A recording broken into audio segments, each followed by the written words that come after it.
સમગ્ર ગુજરાતમાં સ્થાનિક સ્વરાજની ચૂંટણીઓના પરિણામો પછી જે આખી ચૂંટણી પ્રક્રિયા દરમિયાન અને પહેલા લોકોમાં સરકાર સામે નારાજગી હતી.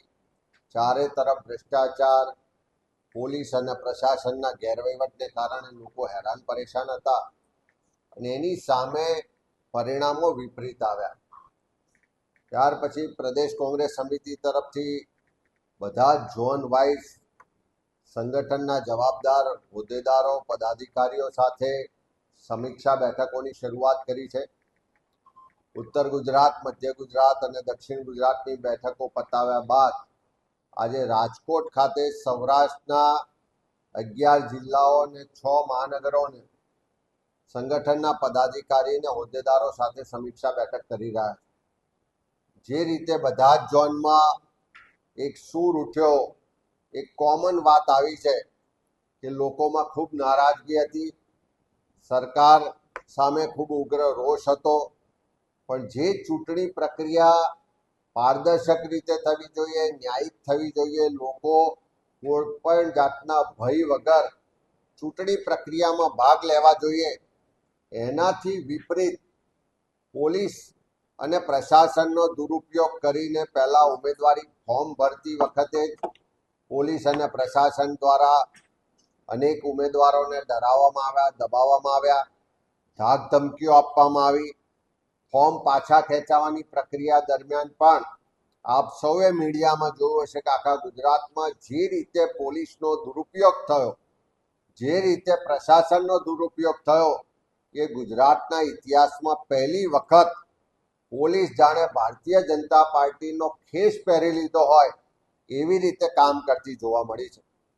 આ સમીક્ષા દરમિયાન અનેક રીતે રજૂઆતો મળે છે કે ક્યાંક પોલીસ દ્વારા, તંત્ર દ્વારા પૈસાની રેલમછેલ, બુટલેગરોને, અનેક આરોપીઓને જેલમાંથી છોડવામાં આવ્યા અને એના દ્વારા પણ મતદારોને પ્રભાવિત કરવામાં આવ્યા.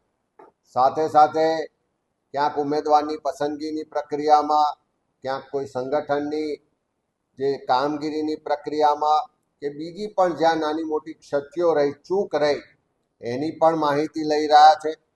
જ્યાં પણ પક્ષમાં રહેલા લોકોએ પક્ષના ઉમેદવારોને હરાવવાનું કામ કર્યું છે, પક્ષ વિરુદ્ધ કામ કર્યું છે, એની પણ માહિતી લઈ રહ્યા છે. અને જ્યાં જ્યાં સંગઠનમાં કમી છે, જ્યાં જ્યાં પક્ષના જ કોઈ આગેવાન કે કાર્યકરની કમી રહી ગઈ, ક્યાંક ચૂક રહી ગઈ, ક્યાંક પ્રજામાં જવામાં કાં તો પ્રજાનો પ્રતિભાવ કે આશીર્વાદ મેળવવામાં અમારા તરફથી ક્યાંક કચાશ રહી ગઈ, આ બધા જ મુદ્દાઓ પર વિસ્તૃત રીતે સમીક્ષા થઈ રહી છે. ને હું માનું છું કે આજે સૌરાષ્ટ્રની સમીક્ષામાંથી જે સૂર ઉઠ્યો છે કે ભલે પરિણામ એટલું અપેક્ષા મુજબનું ના આવ્યું, પણ કોંગ્રેસ પાર્ટીના કાર્યકરો, ઉમેદવારો, પોલીસ, પ્રશાસન, સરકાર, પૈસા, દારૂ ને તમામ જે અસામાજિક તત્વો હતા એની સામે મક્કમતાથી લડ્યા છે. લોકો એક વિશ્વાસ મૂકીને કોંગ્રેસના ઉમેદવારોને અનેક જગ્યાએ જીતાડ્યા પણ છે. અનેક જગ્યાએ નગરપાલિકા, તાલુકા પંચાયતમાં અમારી બહુમતી પણ આવી છે. જ્યાં પણ અમને પ્રજાએ વિશ્વાસ મૂકીને જીતાડ્યા છે, બહુમતી આપી છે, ત્યાં પારદર્શક વહીવટ કરીને બતાવીશું, ભ્રષ્ટાચાર મુક્ત વહીવટ કરીને બતાવીશું અને લોકોની અપેક્ષા મુજબનો વહીવટ કરીને બતાવીશું. અને એ અમારું સૌનો સંકલ્પ પણ છે. સાથે સાથે અમને સફળતા ભલે ના મળી હોય, પણ લોકોએ અમારા પર વિશ્વાસ મૂક્યો છે, અમારા ઉમેદવારોને મત આપ્યા છે. એવા તમામ જગ્યાએ જવાબદાર વિપક્ષ તરીકે જ્યાં પણ પ્રજાના નાણાંનો દુરુપયોગ થતો હશે, જ્યાં પણ તંત્ર દ્વારા ખોટું થતું હશે, ભ્રષ્ટાચાર થતો હશે, એ બધી જ જગ્યાએ પ્રજાનો અવાજ બનવાનું કામ એક જવાબદાર વિપક્ષ તરીકે કોંગ્રેસ પાર્ટી કરશે. આવનારા દિવસોમાં આખા સૌરાષ્ટ્રમાં જે ખેડૂતોના પ્રશ્નો છે એના માટે મૂવમેન્ટની શરૂઆત કરવા જઈ રહ્યા છે. જે યુવાનોના રોજગારની વાત છે એ મુદ્દાઓને લઈને પણ અમે લોકોની વચ્ચે જવાના છે. અને ખાસ કરીને જે ચારે બાજુ ભ્રષ્ટાચાર ચાલે છે, ગેરવહીવટ ચાલે છે, એને ખુલ્લો પાડવાનું કામ પણ કોંગ્રેસ પાર્ટીના કાર્યકરો અને અમારા ઉમેદવાર જે રહ્યા છે બધા જ લોકો કરવાનું આજે નક્કી કર્યું છે. સાથે સાથે આખા ચૂંટણી પ્રક્રિયા દરમિયાન જે પોલીસ અને પ્રશાસનના લોકોએ, જે બિલ્ડરો હોય કે મોટા ઉદ્યોગપતિઓ હોય, એ લોકોએ ભાજપનો હાથો બનીને કામ કર્યું છે, ભાજપના ઈશારે કામ કરીને અને કાર્યકર તરીકે કામ કરીને લોકોને ડરાવવા દબાવવાનું કામ કર્યું છે, મતદાનને ચૂંટણી પ્રક્રિયાને પ્રભાવિત કરી છે. એવા તમામ લોકોની પણ માહિતી મેળવી રહ્યા છે અને આવનારા દિવસોમાં એની સામે પણ સક્રિયતાથી એને જે ખોટું કામ કર્યું છે એને ખુલ્લું પણ પાડીશું. કેટલાક અધિકારીઓ, પોલીસના અધિકારીઓ છે, તંત્રના અધિકારીઓ છે, જેણે ભાજપના કાર્યકરો તરીકે કામ કર્યું છે, કરોડો રૂપિયા ભ્રષ્ટાચાર કરીને ભેગા કર્યા છે, એવા તમામ અધિકારીઓની મિલકતોની તપાસ થાય. એમની જે આવકના કરતા વધારે મિલકતો વસાવી છે એવા અધિકારીઓને પણ ખુલ્લા પાડીશું. એસીબીમાં કે ઈડીમાં કે ઇન્કમટેક્સના માધ્યમથી એવા લોકો પર પણ કાર્યવાહી થાય અને પ્રજાના જે પૈસા લૂંટ્યા છે એ રાજકારણી હોય કે અધિકારી હોય એમને ખુલ્લા પાડવાનું કામ પણ આવનારા દિવસોમાં કોંગ્રેસ પાર્ટીના કાર્યકરો કરશે. એ આજે સમીક્ષામાં નક્કી કરવામાં આવ્યું. અમે આજે આ સમીક્ષા બેઠકમાં જિલ્લા કોંગ્રેસ સમિતિના પ્રમુખશ્રીઓ, તાલુકા શહેરના પ્રમુખશ્રીઓ અને પાર્ટીના પ્રભારીશ્રીઓ બધાને અહીંયા સમીક્ષા માટે બોલાવ્યા છે. એક એક તાલુકા, એક એક શહેર ને જિલ્લાની માહિતી મેળવી રહ્યા છે. જ્યાં પણ પક્ષના હોદ્દેદારોએ, કોઈ કાર્યકરોએ પાર્ટી વિરુદ્ધનું કામ કર્યું છે, ઇનડિસિપ્લિન કરી છે, એવા લોકો સામે પણ આ રિપોર્ટના આધારે ત્વરિત કાર્યવાહી કરવામાં આવશે ને પક્ષમાં શિસ્ત જળવાઈ રહે. પક્ષ માટે કમિટેડલી જે કામ કર્યું છે એવા કાર્યકરોને આવનારા દિવસોમાં પ્રમોશન મળે, પ્રોત્સાહન મળે, એમને હોદ્દેદાર તરીકેની જવાબદારી મળે એ દિશામાં પણ કામ કરી રહ્યા છે. Thank you. સમીક્ષા બેઠકમાં પ્રજાલક્ષી કયા મુદ્દાઓ છે એના પર પણ ચૂંટણી પછીની પરિસ્થિતિ પર ચર્ચા થઈ છે. ચૂંટણી પહેલા પણ જ્યારે આખા ગુજરાતમાં કમોસમી વરસાદ થયો, માવઠા થયા, કુદરતી આફતો આવી અને ખેડૂતોને જે વ્યાપક નુકસાન થયું, ત્યારે પણ સૌથી પહેલી કોંગ્રેસ પાર્ટી હતી કે જે ખેડૂતોનો અવાજ બન્યા. કિસાન આક્રોશ યાત્રાના માધ્યમથી અમે માગણી કરી હતી કે ખેડૂતોના સંપૂર્ણ દેવા માફ થવા જોઈએ. સાથે સાથે જ્યારે અમે આ યાત્રા લઈને સૌરાષ્ટ્રમાં નીકળ્યા, ગુજરાતમાં જન આક્રોશ યાત્રા લઈને નીકળ્યા, ત્યારે દરેક ગામમાં ખોટી જમીન માપણીની પણ વ્યાપક રજૂઆતો થઈ. મહેસૂલ વિભાગમાં ખેડૂતોને જે એન્ટ્રીથી લઈને અનેક રીતે ભ્રષ્ટાચારનો ભોગ બનવું પડે છે એની પણ રજૂઆતો થઈ. ઉત્પાદનના પ્રમાણમાં પૂરતા બજાર ભાવ નથી મળતા. એપીએમસીઓમાં જ્યાં ભાજપનું શાસન છે ત્યાં ભેદભાવ કરવામાં આવે છે, ત્યાં ભ્રષ્ટાચાર થાય છે. એ આખી પ્રથા સામે પણ સવાલો ઉઠ્યા.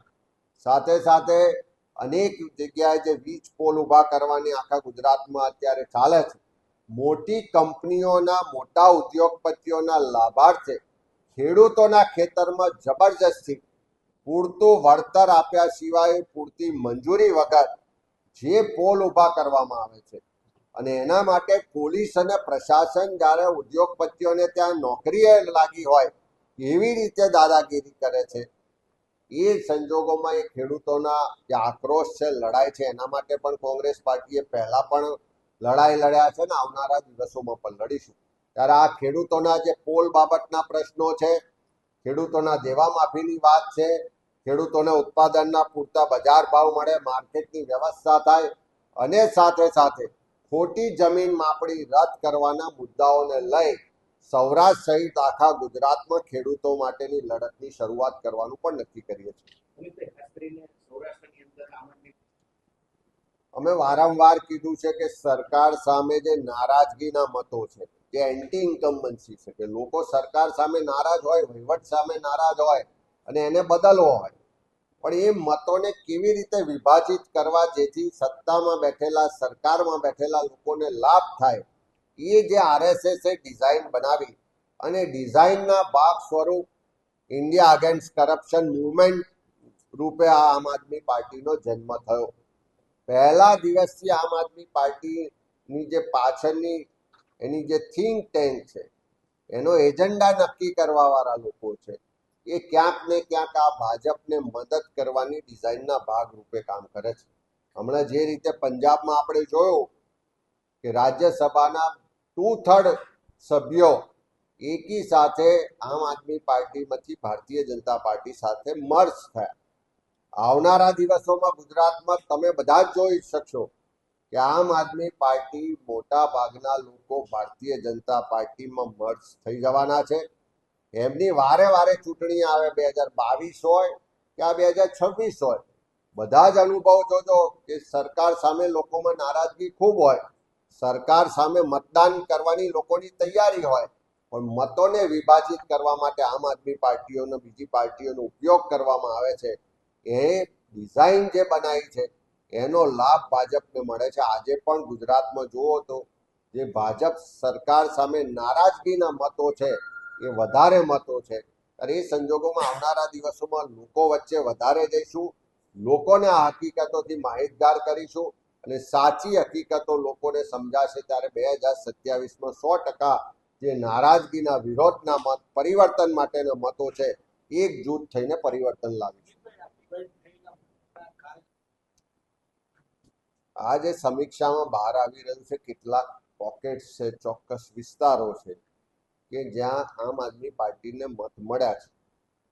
મોટે ભાગના ગુજરાતના બહુમત વિસ્તારમાં આમ આદમી પાર્ટીને લોકોએ એટલા સ્વીકારી નથી, એવા પ્રમાણમાં મત આપ્યા નથી. પણ ચોક્કસ જે ભાજપને ફાયદો કરાવવાવાળી જે થિંક ટેન્ક છે, જે આરએસએસની સિસ્ટમ છે, એના આધારિત ચાલતી આમ આદમી પાર્ટી છે. એટલે એનો ઉપયોગ મતોને વિભાજિત કરવામાં થઈ રહ્યો છે, ચોક્કસ વિસ્તારોમાં થઈ રહ્યો છે, ચોક્કસ સીટો માટે થઈ રહ્યો છે અને એનો ફાયદો ભારતીય જનતા પાર્ટીને મળી રહ્યો છે. Thank you.